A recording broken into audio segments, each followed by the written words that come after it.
After 12 years building Horizon Tech's empire, I stood in a San Francisco boardroom as Marcus, the snake in a suit, framed me for stealing $1.7 million to steal my deputy director's chair.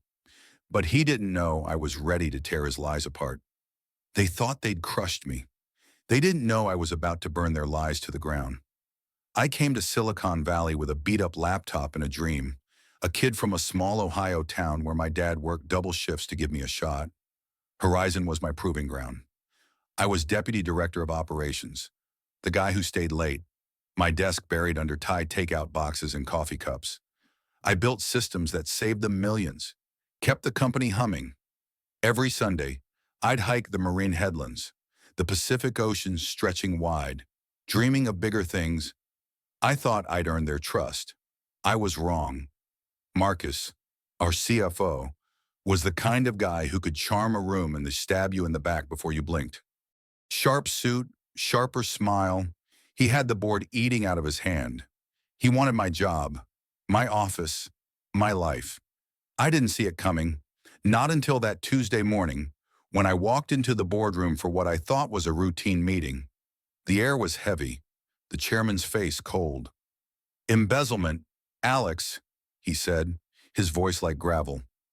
$1.7 million. Gone. The evidence points to you. My stomach dropped. Evidence. I hadn't touched a dime. But Marcus stood there, arms crossed, a smirk curling his lips. "We trusted you, Alex," he said, his voice dripping with fake disappointment. "How could you betray us like this?" The board nodded, their eyes hard. They handed me a termination letter, effective immediately. I stood frozen, the paper trembling in my hand. 12 years of late nights, of sacrifices, of proving myself, gone in a heartbeat. The fallout hit like a tidal wave. My savings drained fighting legal battles. My name, once a badge of pride in tech circles, became a punchline. I'd walk into coffee shops near Mission Street, and heads would turn, whispers trailing me. "That's the guy who stole millions," they'd say. "Marcus?" He moved into my office, hung his Harvard degree on my wall, and threw a party to celebrate his new title. I heard his laughter through the grapevine, loud and smug. He'd planned it all, every step, every lie to take me down. I couldn't sleep. I'd lie awake in my apartment, the city lights flickering through the window, replaying every moment. How had I missed it? Marcus had been plotting for years, dropping hints to the board, planting doubts. He'd cooked the books, made it look like I was the thief. My dad's words echoed in my head. "Never let anyone write your story, Alex." But Marcus had. He'd rewritten mine, left me humiliated, broken. Why? Why did he need to destroy me to get what he wanted? I sat at my kitchen table, staring at a cold cup of coffee, my laptop closed. 12 years of my life. And for what? To be thrown out like trash? I wasn't just angry. I was done being the victim. Somewhere, buried in my work, in the systems I'd built, there had to be a way to fight back. I wasn't going down like this. Not without a fight. I wasn't going down like this. Not without a fight. Marcus thought he'd written the final chapter of my story, but I was still holding the pen. My world had shattered in that San Francisco boardroom, accused of stealing $1.7 million I'd never touched. I could still see Marcus's smirk, his pen twirling like he'd already won. But I wasn't done. Not by a long shot. The days after my firing were a blur of shock and fury. I sat in my apartment, the city's hum a cruel reminder of the life I'd lost. Horizon Tech, the company I'd poured 12 years into, had turned its back on me. Marcus had spun a web of lies, and the board swallowed it whole. He doctored financial records, created fake invoices, and pinned it all on me. I got a call from a board member, Ellen, 2 days later. "Alex, we saw the transfers," she said, her voice clipped. "They came from your accounts. How do you explain that?" I tried to argue, my words tumbling out. "Ellen, I didn't do this." You know me, but she cut me off. The evidence is clear. We can't ignore it. The line went dead, and so did a piece of my hope. Lawsuits slammed me. Lawyers took every penny. My savings vanished fast. I sold my car, a beat-up Honda I'd driven since my Ohio days, just to keep up. Court dates hit fast. I was drowning. The prosecution painted me as a greedy traitor, waving Marcus's forged documents like a flag. I sat in the courtroom, my tie too tight, listening to strangers dissect my life. My lawyer, a tired guy named Paul, leaned over. "They've got a strong case. Alex," he whispered, "those records look airtight." Airtight? They were lies, but they were good ones. Marcus had planned this down to the decimal point. Meanwhile, Marcus was living large. He moved into my office the day after I was fired, his polished shoes clicking on the floor I'd once called mine. I heard through a friend, Tom the security guard, that Marcus had redecorated. My old desk, cluttered with coffee cups, was gone. In its place was a sleek mahogany monstrosity, his Harvard degree framed above it like a trophy. He threw a celebration for his new title. "To new beginnings," he toasted.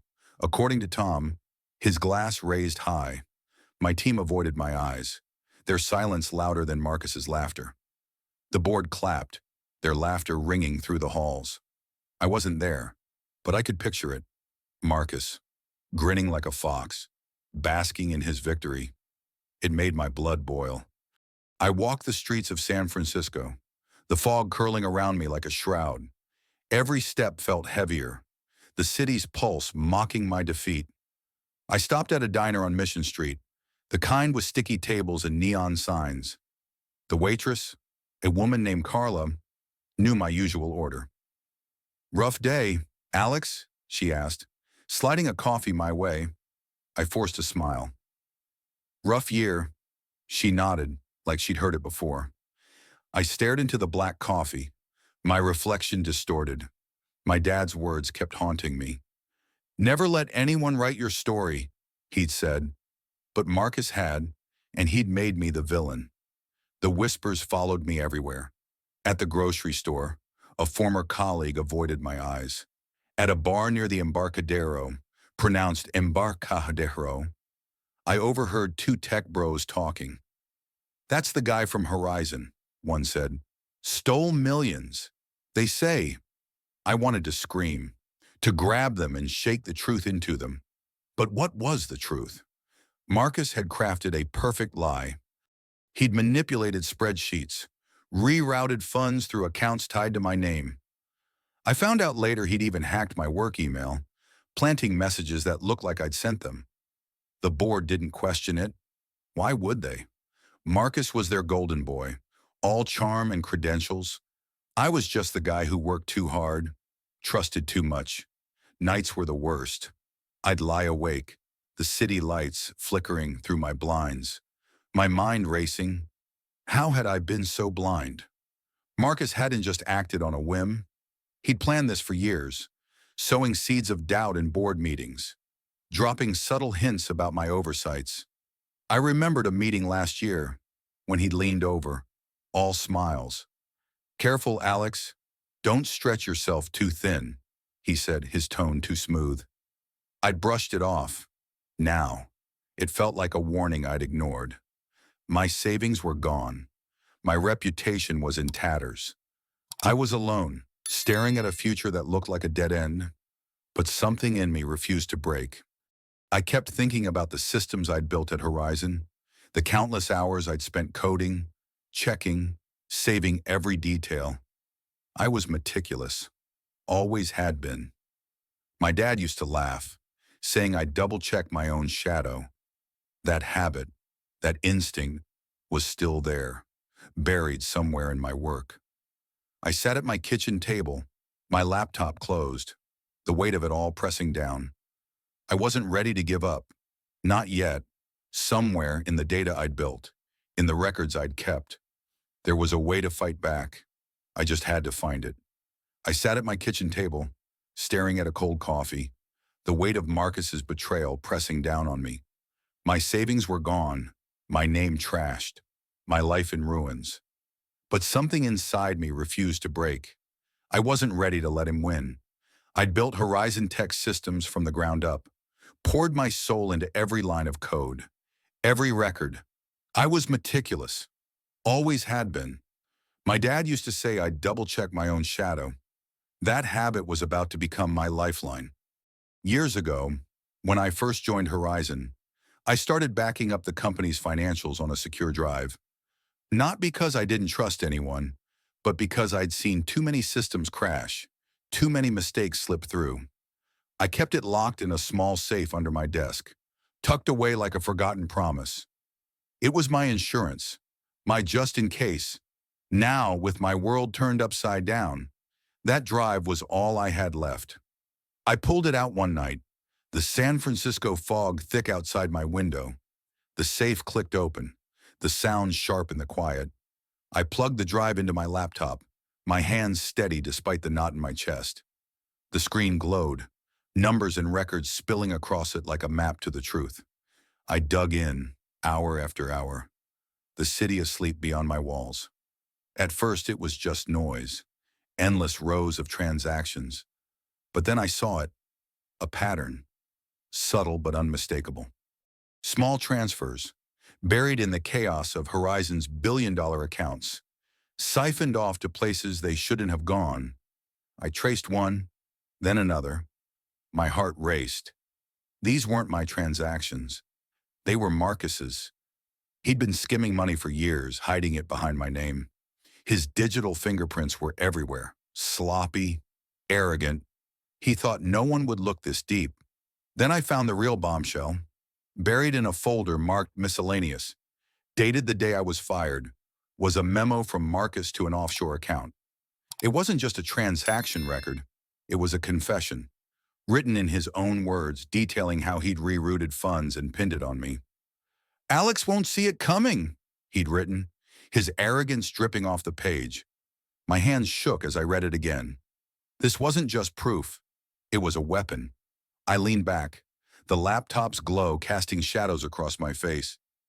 Marcus thought he'd buried me. He didn't know I was about to dig myself out. I needed help to make this stick. I called Sarah, a junior analyst who'd worked with me for years. She was sharp, loyal, the kind of person who'd stay late to double-check a spreadsheet. We met at a diner on Market Street, the neon sign buzzing overhead, the smell of greasy fries in the air. I slid my laptop across the table. "Look at this," I said, my voice low. "Marcus thinks he's untouchable? This is unreal." "Alex," she said, her voice sharp. "He's been playing us all, but we've got him now. Where'd you dig this up?" I told her about the drive, the late nights, the pattern I'd uncovered. She leaned forward, her coffee forgotten. "We can nail him with this," she said, her voice fierce. "But the board's in his pocket. We need a plan." Sarah had her own evidence, bits and pieces she'd noticed over the years. Memos Marcus thought he'd shredded, emails he'd buried in the system. She'd kept them, just like I'd kept my drive. "I always knew he was too slick," she said, a wry smile on her lips. "Guys like him don't cover their tracks as well as they think." We spent hours in that diner, piecing it together, every transaction, every lie, laid out like a puzzle. By dawn, we had a fortress of proof. Invoices he'd altered, accounts he'd touched, a trail leading straight to him. But doubt crept in. The board had believed Marcus once. They'd seen his fake evidence, nodded along as he painted me as a thief. Would they listen now? I thought of my dad, his voice steady through the phone years ago. "Truth doesn't need permission, Alex," he'd said. "It just needs you to show up." I looked at Sarah, her eyes burning with the same fire I felt. We weren't just fighting for me anymore. This was about everyone Marcus had stepped on, everyone he'd fooled. I was ready to take him down. One last piece fell into place that morning. Sarah found a deleted email, recovered from a backup server, where Marcus had bragged to a colleague about taking care of Alex. It was careless, cocky, the kind of mistake a man makes when he thinks he's untouchable. I saved it to the drive, my resolve hardening. The truth was in my hands, sharp as a blade. All I needed was the right moment to strike. The truth was in my hands, sharp as a blade. I had the proof to bury Marcus, but it needed the right moment to strike. The boardroom loomed ahead, its glass walls reflecting the San Francisco skyline like a mirror of my resolve. I wasn't invited, but I was done waiting for permission. Today, I'd take back my life. Monday morning, 9 a.m. I walked toward Horizon Tech, my secure drive tucked in my pocket, heavy as a promise. The building gleamed under the California sun, all steel and ambition. Tom, the security guard who'd shared my coffee back when I had an office, stood at the entrance. He gave me a nod, his eyes steady. "Go get him, Alex," he said. Stepping aside, I gripped the drive tighter, my heart pounding like a drum. This was it. No turning back. The boardroom door swung open, and every head turned. Marcus sat at the head of the table, his polished shoes propped up, mid-sentence about quarterly profits. His coffee cup froze mid-air when he saw me. "What the hell are you doing here?" he snapped, his voice sharp enough to cut glass. The board, 7 suits in crisp shirts, shifted uncomfortably. Chairman Ellison, his gray hair catching the light, leaned forward. "Alex, you're not supposed to be here," he said, his tone cold but curious. I didn't flinch. "You need to see this," I said, my voice steady despite the fire in my chest. "It's about the $1.7 million you think I stole." I plugged the drive into the projector. The room hummed, the screen flaring to life. Numbers spilled across it, a storm of truth tearing through Marcus's lies. I clicked. Each slide hit hard.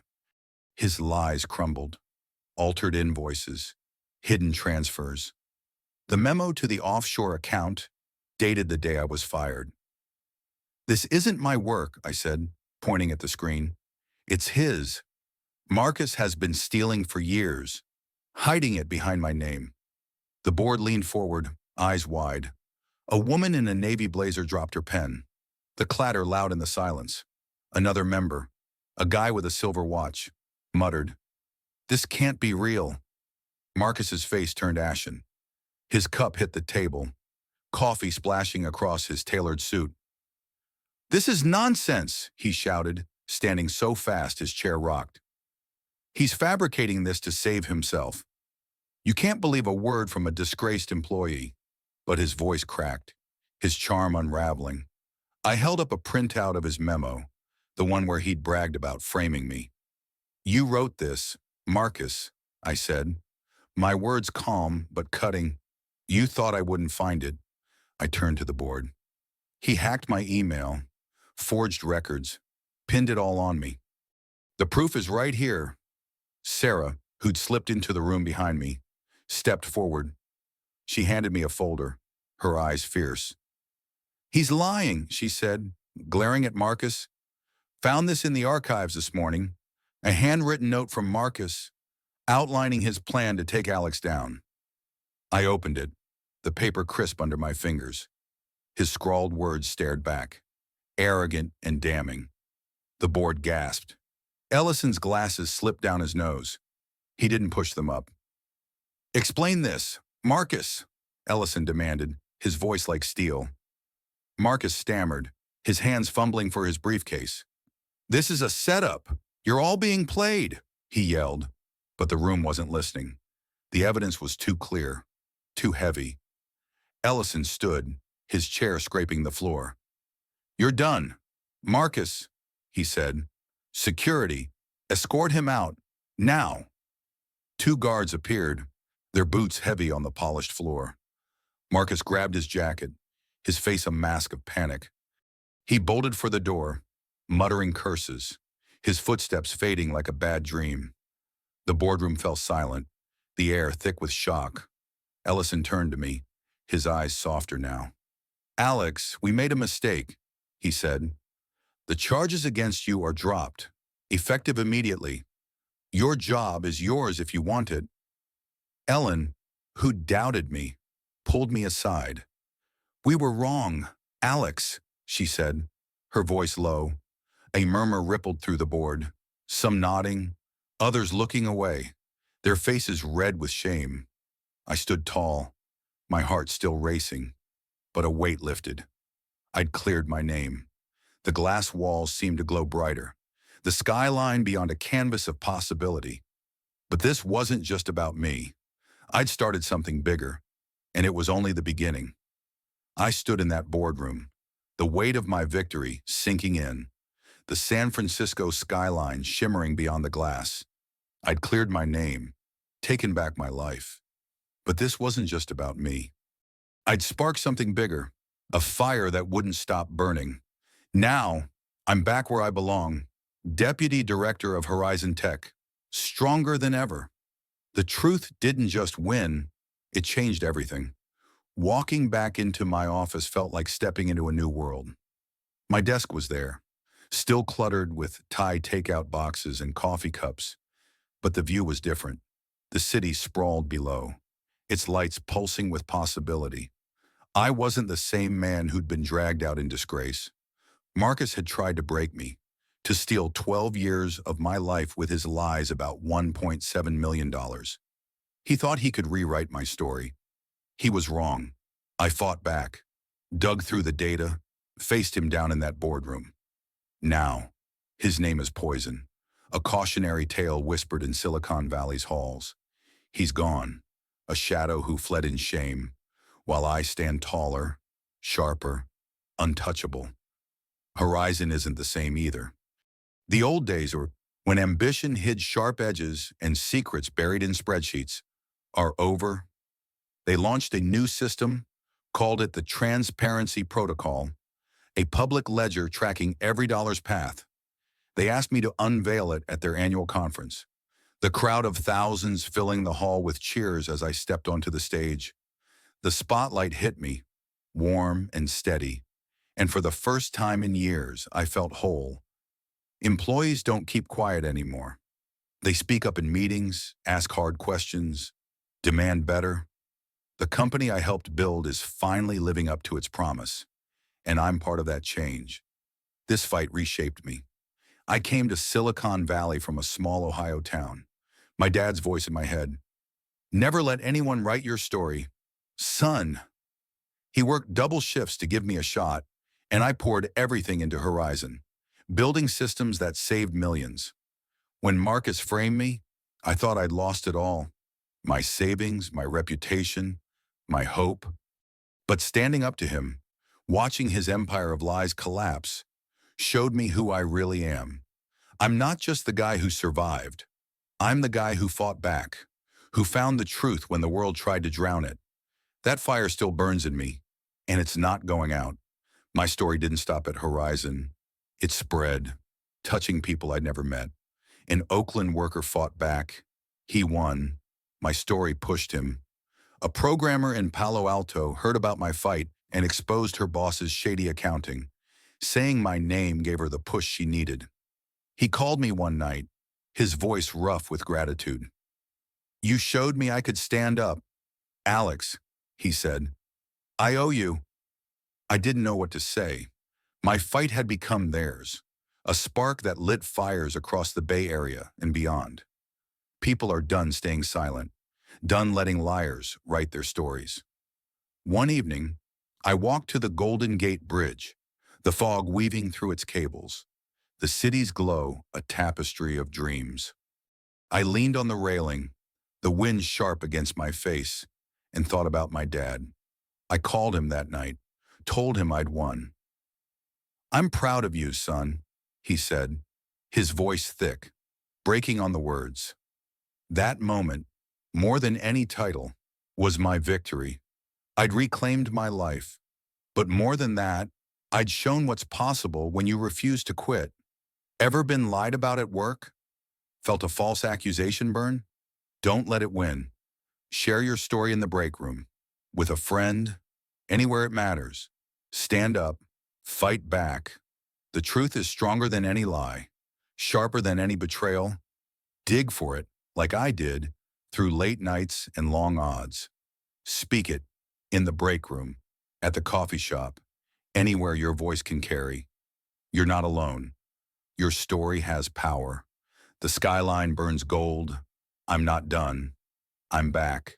Building systems, leading teams, shaping a future no one can take away. But this isn't just my story. It's yours too. Ever been lied about on the job? Felt the sting of a false accusation? Don't let it define you. Share your story in the break room, with a friend, anywhere it matters. Stand up, fight back. The truth is waiting, and it's yours to claim. Marcus thought he could steal my job with his lies, but the board's jaws dropped when I exposed his embezzlement scheme. Dive into more revenge Reddit stories and share your own epic comeback in the comments to keep these audio TTS tales alive.